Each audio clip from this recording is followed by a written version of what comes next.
Bonjour Dominique Godbout. Bonjour.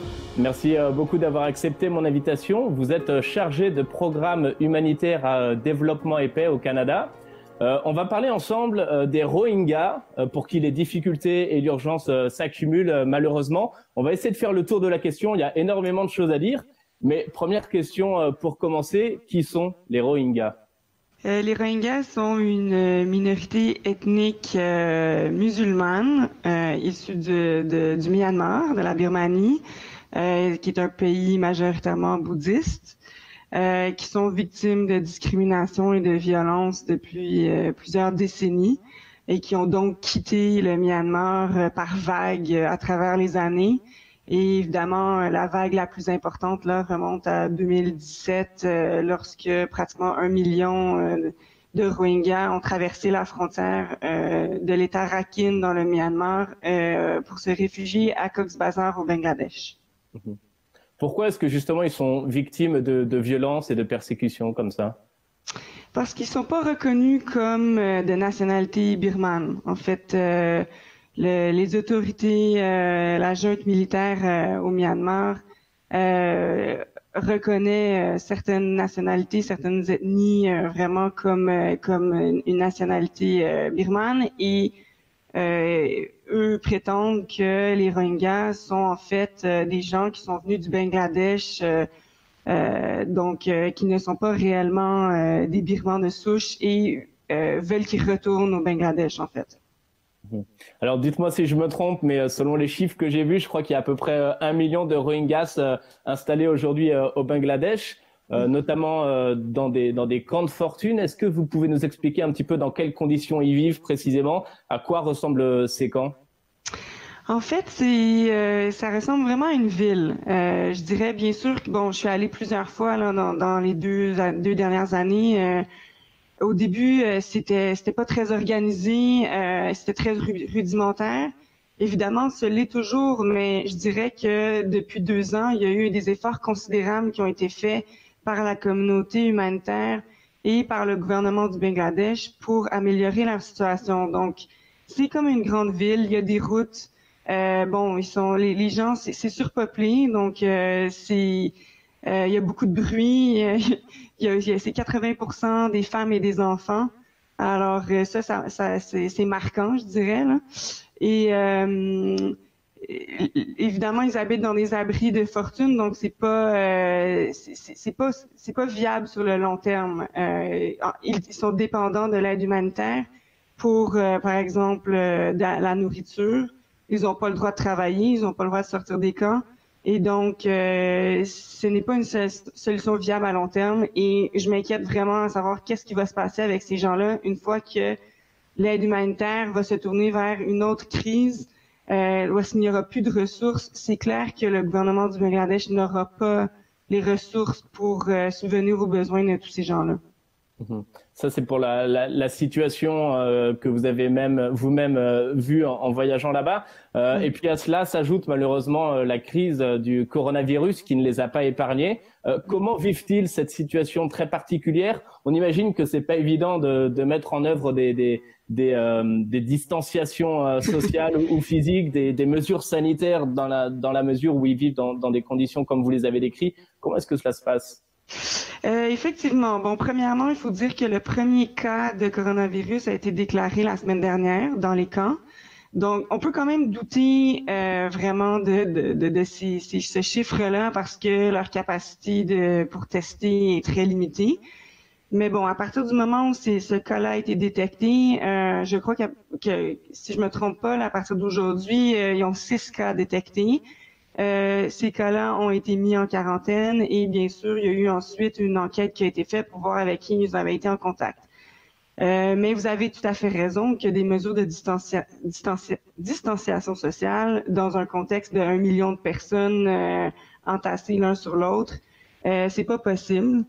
Donc, mais ce qui est le plus important, et ce sur quoi vraiment nos partenaires mettent beaucoup l'emphase, c'est l'engagement de la communauté pour qu'ils soient informés. C'est la seule façon de limiter la propagation du virus, c'est qu'ils soient bien informés et qu'ils comprennent la situation. Et donc, je dirais que les partenaires ont formé beaucoup de volontaires Rohingyas qui se promènent dans les camps pour vraiment propager l'information, expliquer qu'il faut se laver les mains le plus possible, bon, la distanciation sociale, etc. On a aussi des centres communautaires qui ont été transformés en centres d'isolation ou de quarantaine. Et donc, pour le moment, je dirais, il y a peut-être une centaine de personnes là, qui sont dans ces centres communautaires-là. Et les gens, ben, on leur demande de rester le plus possible dans leurs abris, de se laver les mains régulièrement, même si évidemment c'est pas chose très facile. Mais bon, les partenaires encore là ont construit des points pour laver les mains, réhabilitent aussi les points d'eau, désinfectent les infrastructures sanitaires. Donc, toutes ces mesures-là sont mises en place, mais bien sûr que ça serait catastrophique là, si vraiment ça se propageait comme ça on a pu voir que c'est possible. Là. Il y a beaucoup de facteurs de risque dans les camps.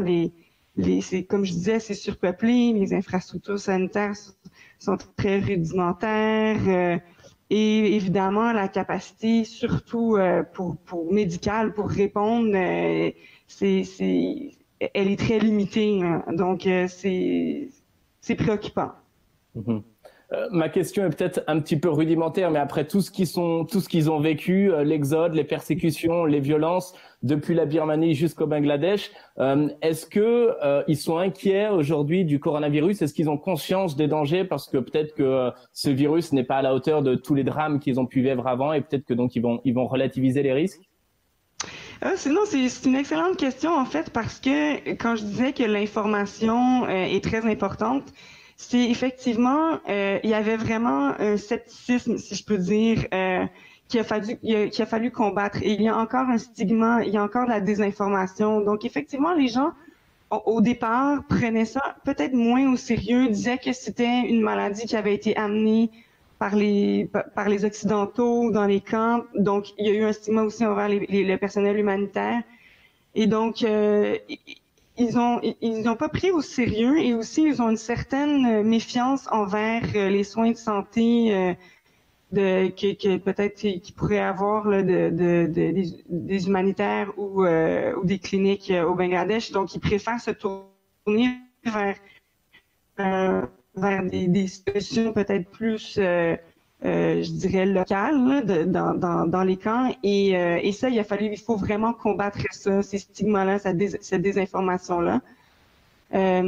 Au départ, ils disaient que, par exemple, si on va à l'hôpital et puis qu'ils voient qu'ils sont pas capables de nous guérir, ben ils vont nous tuer pour pas qu'on puisse propager le virus. Donc, il y avait ce genre de croyance-là qu'il faut vraiment combattre. Là. Ouais. Et malheureusement, à ce drame-là, un autre est sur le point d'arriver. Je crois qu'ils font face à l'arrivée d'un typhon extrêmement violent. Comment est-ce que on se prépare comme ça à l'arrivée d'une catastrophe naturelle? On pourrait presque parler d'impuissance, mais est-ce que des mesures ont été prises? Je crois qu'ils se décident à quitter leur camp, mais pour aller où? Non, en fait, ils n'ont pas le droit de sortir du camp. En fait, il y a pas d'infrastructure qui pourrait les accueillir là, pour les évacuer. Donc, en fait, ce qui arrive, c'est que à l'approche d'un typhon ou d'un cyclone, ils vont rester dans leurs abris ou vont aller se réfugier dans les centres communautaires à l'intérieur des camps ou dans les mosquées qui ont été construites, ce genre de choses-là. Mais on peut dire qu'on a été chanceux cette fois-ci parce que le typhon n'a pas touché les camps de réfugiés. Bien sûr, il y a eu une quantité d'eau assez importante, là, donc il y a eu des inondations, il y a eu des glissements de terrain. Mon partenaire de Caritas Bangladesh me disait ce matin qu'il y a eu quand même pas mal de maisons endommagées, d'abris endommagés. Et donc, eux sont venus tout de suite leur apporter de l'aide à ce niveau-là. Mais la catastrophe a été évitée pour le moment. Mais effectivement, ce n'est que le début de la mousson, donc il y a toujours des craintes là, pour les prochains mois, de qu'est-ce qui pourrait se passer. Et oui, il y a une certaine impuissance parce ils peuvent pas sortir des camps, donc ils doivent y rester. Mais il y a beaucoup de mesures qui sont mises en place. Il y a une grande coordination avec le gouvernement du Bangladesh et avec les humanitaires. Mais oui, il y a une certaine fatalité qui s'installe, c'est certain. Hein. Alors pour cette fois-ci, ils ont eu de la chance, si je peux m'exprimer ainsi, mais qu'adviendrait-il des Rohingyas si un autre typhon violent viendrait frapper leur campement et détruire leurs habitations? Effectivement, si ça dépend de la force du typhon, mais si tout est détruit, il va falloir recommencer à zéro, c'est-à-dire que la communauté humanitaire se coordonnerait avec les autorités du Bangladesh pour distribuer des kits d'urgence d'abri pour construire des abris à nouveau. On distribuerait de la nourriture, on distribuerait toutes les kits d'hygiène aussi, donc savon, tout ce dont ils ont besoin. Donc, ce serait en fait un peu de recommencer à zéro. Et ça serait vraiment une catastrophe. Vous expliquiez en début d'interview que leur situation n'était pas viable sur du long terme. Comment est-ce que vous imaginez le futur pour les Rohingyas? C'est une excellente question. C'est vraiment difficile d'y répondre parce que ça dépend énormément de ce qui va se passer au niveau politique, dans le fond, entre le gouvernement du Bangladesh et le gouvernement du Myanmar. Ça prend une volonté du Myanmar de les reprendre. Et pour le moment, la volonté n'y est pas. Et donc, c'est évident donc que le gouvernement du Bangladesh répète qu'ils ils veulent pas qu'ils s'installent à long terme au Bangladesh. Ils n'ont pas les ressources pour les accueillir à long terme. Et donc, on est un peu dans une pause actuellement où on a fait qu'attendre qu'il y ait certains développements au niveau politique. Bien sûr, il y a les Nations Unies qui ont fait une enquête avec ce qui s'est passé, qui ont déclaré que c'était un génocide. Il y a beaucoup de pression internationale pour qu'il y ait une enquête et que même ça soit dans des tribunaux internationaux. Donc, tout ça qui se passe aussi actuellement, est-ce que peut-être ces démarches-là vont mettre de la pression sur le Myanmar, sur la Birmanie, pour qu'ils acceptent de reprendre les réfugiés? Ce n'est pas sûr, et ce n'est pas sûr que les réfugiés vont vouloir retourner aussi. Ils ont été très clairs en disant qu'ils ne voudraient pas retourner tant que les conditions n'y étaient pas, c'est-à-dire une assurance qu'ils retrouveraient leur maison, qu'ils auraient la nationalité et qu'ils seraient traités comme des citoyens en bonne et due forme. Et on a des preuves que leurs villages et leurs maisons ont été brûlés au Myanmar. Donc, s'ils veulent retourner, ils vont retourner vers quoi? C'est la question. Vous avez expliqué donc la position du gouvernement du Bangladesh. Qu'en est-il du peuple bangladais? Est-ce que les relations entre les Rohingyas et les Bangladais sont un petit peu sulfureuses, ou est-ce qu'au contraire ça se mélange, il y a des échanges ou pas? C'est une excellente question. En fait, au début, évidemment, les Bangladais les communautés locales ont vraiment bien accueilli les Rohingyas. Ils ont été très touchés par leur situation de détresse. Et à mesure que le temps passe, et là, il y a une certaine friction qui s'est installée, je dirais, avec les communautés hautes, surtout les communautés locales qui habitent autour des camps, parce qu'ils voient l'aide humanitaire. Donc ça, c'est vraiment un côté de l'aide humanitaire qui malheureusement, il faut dénoncer. L'aide humanitaire est allée massivement dans les camps de réfugiés, et ces gens-là autour ont vu ça, puis ont dit, ben nous aussi, on a besoin d'abri, on a besoin d'eau, on est dans des situations vulnérables. Pourquoi est-ce que c'est ces réfugiés-là seulement qui reçoivent de l'aide? Et donc, ça crée des frictions. Et de plus en plus, en fait, il faut vraiment être très sensible à cette situation-là. Donc, je dirais que là, la population en général, bien qu'ils sont sensibles aux conditions vulnérables des Rohingyas, on demande aussi que ces gens-là repartent là, sur le long terme. Vous expliquiez qu'à plusieurs reprises ces 2 dernières années, vous avez fait plusieurs allers-retours sur le terrain auprès de cette communauté. Qu'est-ce qui vous a marqué au contact des Rohingyas? Est-ce que vous auriez des rencontres ou des anecdotes que vous pourriez partager avec nous? Oui, en fait, c'est sûr que ce qui m'a marqué le plus, c'est que 80% des gens dans les camps sont des femmes et des enfants. Et donc ça, c'est marquant quand on se promène dans les camps, à quel point il y a beaucoup d'enfants qui se promènent partout. Ce qui marque aussi, c'est leur résilience. Ils sont incroyables. Ils continuent d'avancer, ils continuent de vouloir travailler, même s'ils n'ont pas droit. Nous, dans nos projets avec Caritas Bangladesh, on offre quand même du travail contre nourriture, du travail qui n'est pas nécessairement rémunéré parce qu'on n'a pas le droit, mais pour qu'ils construisent leurs abris ou des choses comme ça. Et ils veulent retrouver une certaine dignité, ils veulent contribuer pour eux-mêmes. Ils ont aucun intérêt à être dépendants de l'aide humanitaire. Et donc ça, c'est toujours frappant et c'est toujours je dirais, encourageant pour nous de vouloir en faire plus pour eux. Ils veulent améliorer leur situation. Quel est le travail comment est-ce que s'engage la communauté internationale auprès des Rohingyas? J'ai le sentiment qu'on n'en entend pas énormément parler. Pourtant, vous l'avez dit, il s'agit bel et bien d'un génocide. Alors, première question, que fait la communauté internationale? Et deuxième question, pourquoi est-ce que, selon vous, on n'en entend pas plus parler que ça?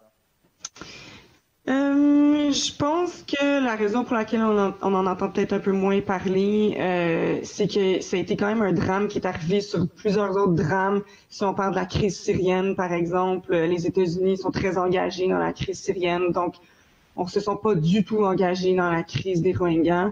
Le gouvernement du Canada a certainement pris un rôle important dans la réponse à la crise humanitaire et aussi au niveau diplomatique, donc ça, il faut le souligner. Mais évidemment que c'est limité quand on a la Chine, par exemple, qui, elle, est définitivement défend le Myanmar pour des raisons géopolitiques. Et donc, ça fait en sorte que les choses bougent un petit peu moins. Mais le gouvernement du Canada fait beaucoup au niveau diplomatique avec le gouvernement du Bangladesh.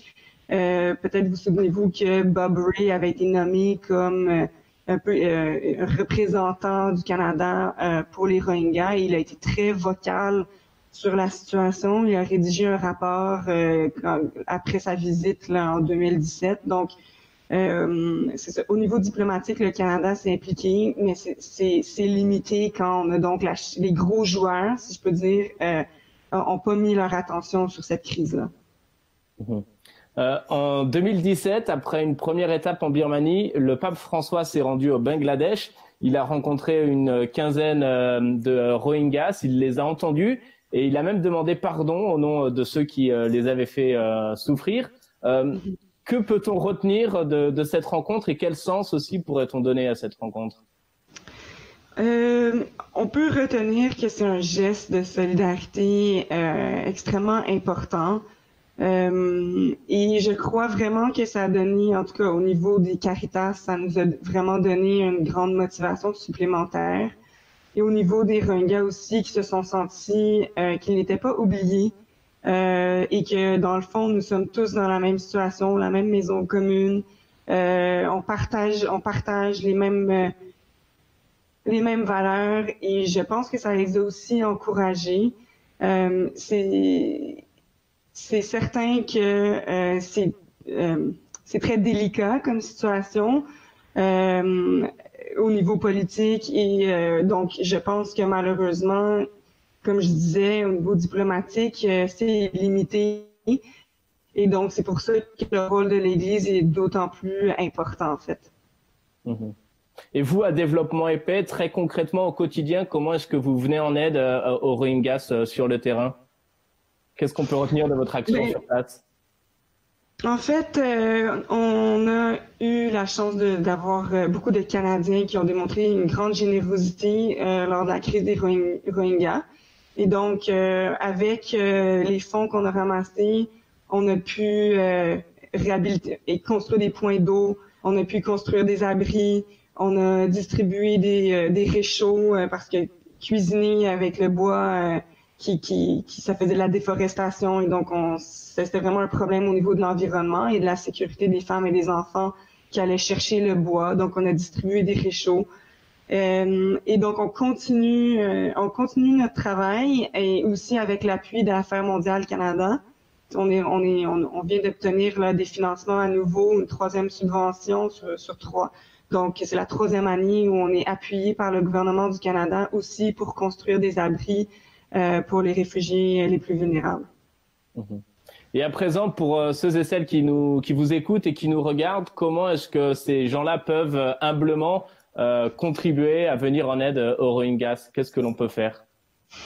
Bien évidemment, n'importe quel don serait extrêmement apprécié. On a tant à faire encore. Donc, on essaie d'avoir une réponse vraiment holistique. On essaie bien sûr d'aider donc les Rohingyas les plus vulnérables, mais aussi les communautés hautes qui ont été affectées par l'arrivée de tous ces réfugiés.